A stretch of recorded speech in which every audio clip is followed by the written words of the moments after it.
Mammaaksi bifa dubbiiti dubbii dheeraa gabaabsaa garuu gamnatu hubatee ergaa isaa keessaa baasa dhageeffadhu. Bara tokko tasa mana namaatti ibiddi qabatee abbaan manaas ba'ee ollatti iyyatee naddirmadhaa jedhee iyya banqaa buusee mandarris gabbayee wacee waliin uursee kuun biyyee hammaaree kuun bishaan firfirsaa ibiddichaarree buuf kuun baala fottoqsaa dubbiin cimaa dhufee qe'een wali bu'ee ibiddis manicha kutee gubbaan ba'ee raachi haroo keessaas iyyicha dhaga'ee maaltu gale jedhee haroo keessaa ba'ee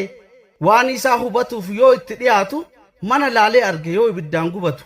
daddafee deebi'ee haroo keessa bu'ee raachan bishaan keessa jiran hunda waamee wanna argee dhufe isaanitti simee beenaa ka'aa jedhen deemnee itti birmannaa humnaa dadhabnullee waaqatti kadhannaa yookaan ibiddi kuni yoo dafee hin dhaamne nulleen barbadeessaa ka'aa haa birmannu baanee haroo keessa jennaan gamni raachaa gariin akkas jedhe nu dhiisibbo maaltu nu galche nuti bishaan keessa gallaa bishaan hin gubatu warri mana citaa warri mana mukaa deemee haa birmatu jechuun itti qoosee gariin funyaan bute gartokkeen ni yaa'e yaadicha fudhate ibidda dallanee boba'ee laboobu samii dukkanaa'ee yandoo qaanqee roobu akka tasaa ta'ee gaaf bishaan dhumate namnis haroo laale taanii kaa fudhate yeroo kana jara funyaan butee haroo keessatti hafe karaa yaadatamneen dubbiin itti dhufe jara birmatuudhaaf fedhiin manaan bayan kan didanii hafantu taanii kaan baatamanii dursa achi gayan silaa namni ibidda dhaamsuu fi bishaan hin dhimbibu jaras bishaan waliin ibidda darbate akka isaanuu baananii bishaan hin gubatu jaratu gubate deebii isaa sumaaf dhiisa.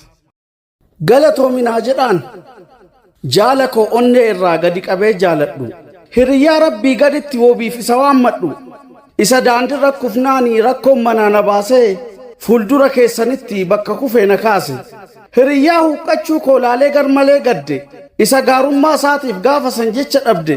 gaaf inni harka isaatiin na nyaachisu midhaani warri dhiixuuxaa turtanii galatoomi jedhaani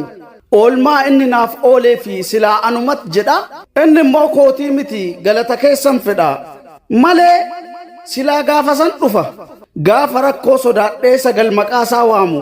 gaafa na dhaqqab jedhee dhufaaf lufatti dhaamu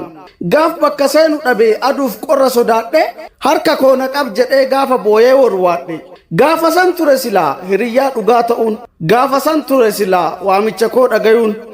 malee hiriyyaa dhiisii diinni jibbasiif qabuu lafa walgeettiin jirutti hidhiisiif xuuxun dhabu hiriyyaan gaaf daddaaqu ijaan na laalee tare har ammoo erga kufee aduuf qorrallee bare walgeettii gabaa eegee gaaf dhufee ol na qabu tuuta gabaasan malee anarraa oolman qabu.